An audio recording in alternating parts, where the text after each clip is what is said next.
মা টুনি পাখির চোখে ছিল খুশির জল, আর বাবা টোনার চোখে খুশির জলের সাথে সাথে কি করবে না করবে সেই ভাবনাই ছিল শুধু। সারা ঘরের মধ্যে সে রঙিন রঙিন ফুল লাগাচ্ছে, বেলপাতা লাগাচ্ছে, আর ডিম থেকে বেরোনো বাচ্চাদের জন্য নরম নরম ঘাস আর মিষ্টি মিষ্টি ফল নিয়ে আসে। টোনা, ডিম থেকে বেরোনো বাচ্চাদের মধ্যে যদি একটা মেয়ে হয় না, আমি ওর নাম গুড়িয়া রাখবো। আর যদি একটা ছেলে হয়, ওর নাম আমি চিন্টু রাখবো। আচ্ছা আচ্ছা টুনি, তাই হবে বেশ। আমি বলছি কি, শোনো, তুমি একটা কাজ করো, তুমি সমস্ত পাড়াবাসীকে বলে দাও যে আসার কথা। আর বলছিলাম তাড়াতাড়ি যাও আর তাড়াতাড়ি ফিরে আসো, কারণ আমাদের ছানাদের তো বের হওয়ার সময় হয়ে এসেছে ডিম থেকে।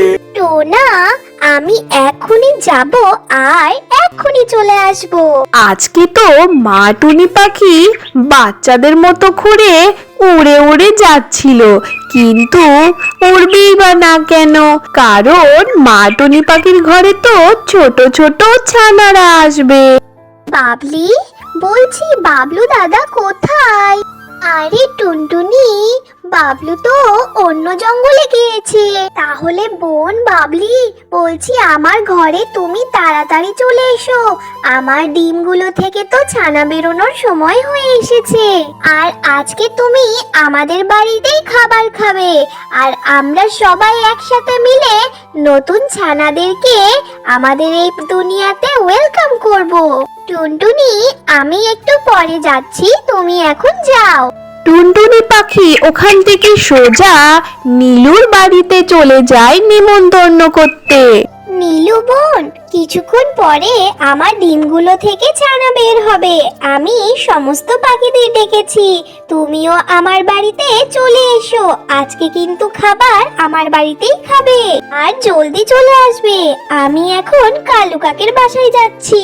হ্যাঁ টুনটুনি, তুমি যাও, আমি এখনই যাচ্ছি তোমার বাসায়। এরপর টুনটুনি পাখি কালু কাকের বাসায় চলে যায়।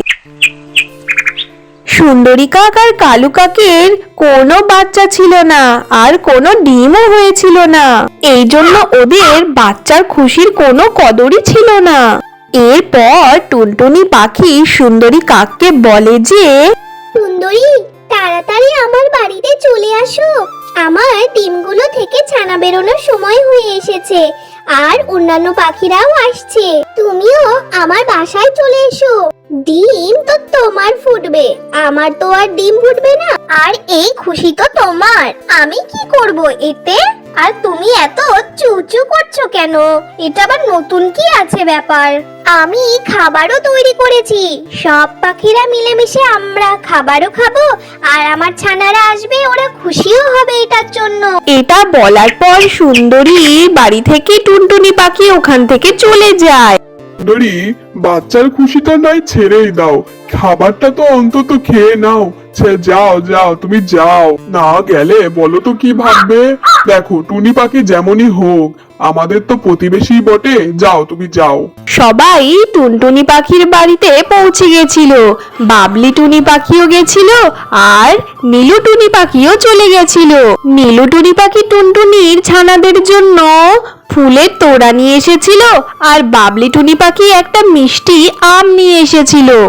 আরে দেখো, একটা ডিম ফুটে গেছে। আরে বন্ধুরা দেখো, একটা ডিম ফুটে গেছে। আমার ছেলে চিন্টু চলে এসেছে আমার কাছে। মা টুনি পাখি নিজের ছেলেকে নিজের কোলের মধ্যে তুলে নেয়, আর তারপরই দ্বিতীয় ডিমটাও ফুটে যায়। তখনই ওর বাবা টোনা বাচ্চাটাকে কোলের মধ্যে নিয়ে নেয়, যেটা কিনা একটা মেয়ে। এর কিছুক্ষণের মধ্যেই সুন্দরী কাকও ওইখানেই চলে আসে। আমার মাথায় অনেক যন্ত্রণা করছিল, তার জন্য একটু দেরি হয়ে গেল। আরে তোমার ডিম কি ফুটে গেছে? হ্যাঁ সুন্দরী বোন, দেখো, একটা ডিম থেকে ছেলে আর একটা ডিম থেকে মেয়ে বেরিয়েছে। বাহ টুনটুনি, তোমার তো পুরো এক জোড়াই হয়ে গেল। মামা, এই পাখিটা কেন কালো?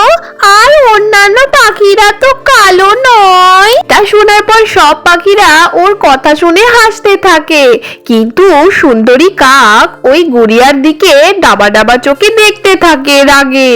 হ্যাঁ আমি কালো, কিন্তু তোমার মার মতো অত কমজোর নয়। আমাদের মতো কাকেরা কালোই হয়। গুড়িয়া মা, সুন্দরী আন্টি তো তোমাকে নিজেই বলে দিল কারণটা।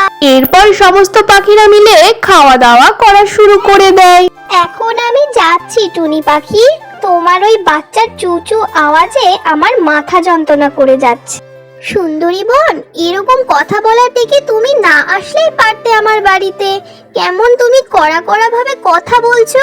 আরে আরে, বাচ্চা আসার খুশিতে তো তোর বলার ধরনটা বদলে গেছে টুনটুনি। তুইও এত কথা শোনাতে লাগছে? সুন্দরী বোন, তুমি এখনই আমার এই বাড়ি থেকে চলে যাও। আমাদের বাড়িতে এসে আমাদেরকে অসম্মানিত করছো। এটা শোনার পরেই সুন্দরী কাক নিজের বাসায় ফিরে আসে। ওই ছোট কমজোর টুনি পাখিও কথা শোনাতে লাগছিল জানো কালু। আজ এই প্রথমবার মনে হলো যে ওই টুনি পাখিও কথা শোনাতে পারে। আসলে ওর ঘরে বাচ্চারা এসেছে না, এই জন্য ও অত বাহাদুর হচ্ছিল। আমিও দেখবো ওই টুনটুনির ঘরে কতদিন বা এই খুশিটা থাকে। আমাকে সুন্দরী বলে, সুন্দরী। হ্যাঁ। এরপর দিন কেটে চলে যায়। মা টুনি পাখি আর বাবা টোনা পাখি নিজের সন্তানদেরকে খুব খেয়াল রাখে, মিষ্টি মিষ্টি খাবার এনে দেয় আর সব সময় নিজের বাচ্চাদেরকে নিয়ে আলোচনা করতে থাকে। সুন্দরী কাক যে কিনা ওই টুনটুনি পাখির ওপর খুবই জ্বলতো, একদিন ওই সুন্দরী কাক পাহাড়ের কাছে থাকা চিলের কাছে যায়। আরে চিল দাদা, তুমি তো না খেয়ে খেয়ে পুরো কমজোর হয়ে গেছো। যাও যাও, গিয়ে ওই বাচ্চা দুটোকে খেয়ে নাও। ওরা এখন বাড়িতে একাই আছে, ওর বাবা মা খাবার আনতে গেছে। ওই বাচ্চা দুটো উড়তেও তো পারে না, আর ওর বাবা মা তো নাই যখন, তুমি কিন্তু নরম নরম মাংস খেতে পারবে। যাও যাও, গিয়ে ওদেরকে খেয়ে আসো। সুন্দরী কাকের কথা শুনে ওই শিকারে চিলের জিভ দিয়ে তো লাল টপকাতে থাকে। তারপর ওই চিল সোজা টুনটুনির বাসায় চলে যায়, আর সেই ঘরে তখন কেউ ছিল না। এই জন্য চিল নিজের শিকার খুব সহজেই পেয়ে যায়। চিল টুনটুনির ওই দুটো বাচ্চাকে পুরো খেয়ে যায়, দিয়ে ওখান থেকে পালিয়ে চলে যায়। এই সব কিছু ঘটনা কিছু মিনিটের মধ্যেই হয়ে যায়। এরপরে মা টুনটুনি আর বাবা টোনা ঘরে ফিরে আসে, এসে দেখে ওদের তো সবকিছুই যেন শেষ হয়ে গেছে। বাসার মধ্যে ছানাদের পালক যেন ছড়িয়ে বিক্ষিপ্ত ভাবে পড়ে আছে।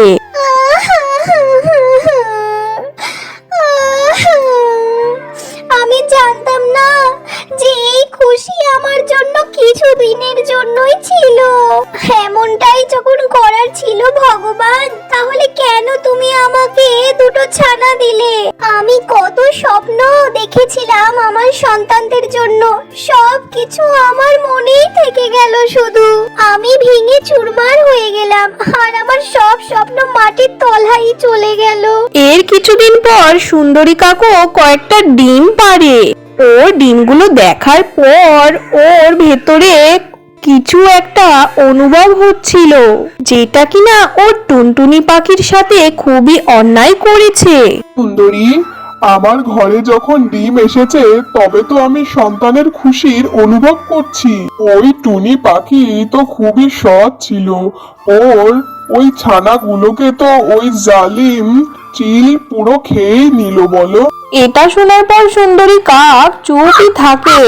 ও ওর স্বামী কালুকে একেবারেই বলে না যে টুনটুনির কোলের সন্তানগুলো ওর জন্যই হত্যা হয়েছে, ওই শিকারী চিলকে টুনটুনির বাড়ি পাঠিয়ে। কালু, আমার হবু বাচ্চাদের জন্য কিছু জিনিস কেনার ছিল, তুমি আমাকে পাশের জঙ্গলে নিয়ে চলো তো। ঠিক আছে, আমরা ওই 12টার সময় অটো ধরে যাব আর তাড়াতাড়ি বাড়ি ফিরে চলে আসবো।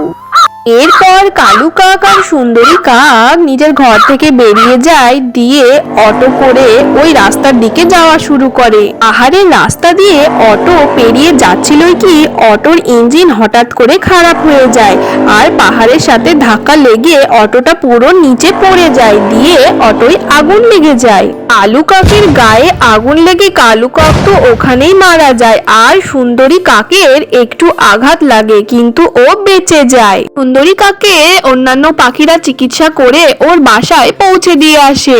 নিজের ভাঙা ডানাকে নিয়ে বাসায় বসে ওর ডিমগুলোকে দেখেই যাচ্ছিল। সুন্দরী কাক, এই সব আমি আমার কর্মের ফল পেয়েছি, যেটা আমি করেছি এইটাই আমার সাথে হলো।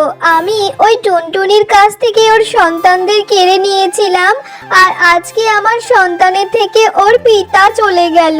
সুন্দরী কাক এইসব কথা বসে বসে ভাবছিল কি ঠিক ওই সময় টুনটুনি পাখি ওর বাসায় চলে আসে। সুন্দরী বোন, কালু কাকের এরকম মৃত্যুর খবর শুনে খুবই দুঃখ হলো।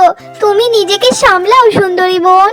আরে টুনটুনি পাখি, আমার ডানা পুরো ভেঙে গেছে, আমি আর কোনোদিন উঠতে পারবো না। আর এই ডিমগুলো কালকের পর্যন্ত সব ফুটেই যাবে। আমাকে সাহায্য করো টুনটুনি। সুন্দরী বোন, ওই জন্যই তো তোমার বাসায় এসেছি আমি। টোনা পাখিও ওই সময় ফুল নিয়ে সুন্দরী কাকের বাসায় চলে আসে। আর সুন্দরী বোন, আমি সমস্ত পাখিদেরকে বলে দিয়েছি, ওরা সবাই এখনই আসবে। সুন্দরী, আমাদের বাচ্চা নেই তাতে কি হয়েছে? এই ডিম থেকে বেরোনো ছানারা তো আমাদেরই বাচ্চা। এইসব শোনার পর সুন্দরী কাক চুপ ছিল আর কেঁদেই যাচ্ছিল। যেই কাজটা ওই সুন্দরী কাক টুনটুনির ক্ষেত্রে করেছিল, সেটা ও না কাউকে বলতে পারছে আর না সহ্য করতে পারছে। এই জন্যই তো বলে সব সময় যে কোনো কাজ ভেবে চিন্তে করতে হয়, এমনটা যাতে না হয় যাতে সারা জীবনই পস্তাতে হয়। কারণ যে সময়টা চলে যায় সেই সময়টা কখনো আর ফিরে আসে না। তো বন্ধুরা, আজকের এই টুনটুনি পাখির আর সুন্দরী কাকের কাহিনী কেমন লেগেছে তোমরা অবশ্যই কমেন্ট করে জানিও, আর লাইক আর সাবস্ক্রাইব করতে একদম ভুলো না। দেখা হবে পরের এক টুনটুনির কাহিনীতে। Bye bye.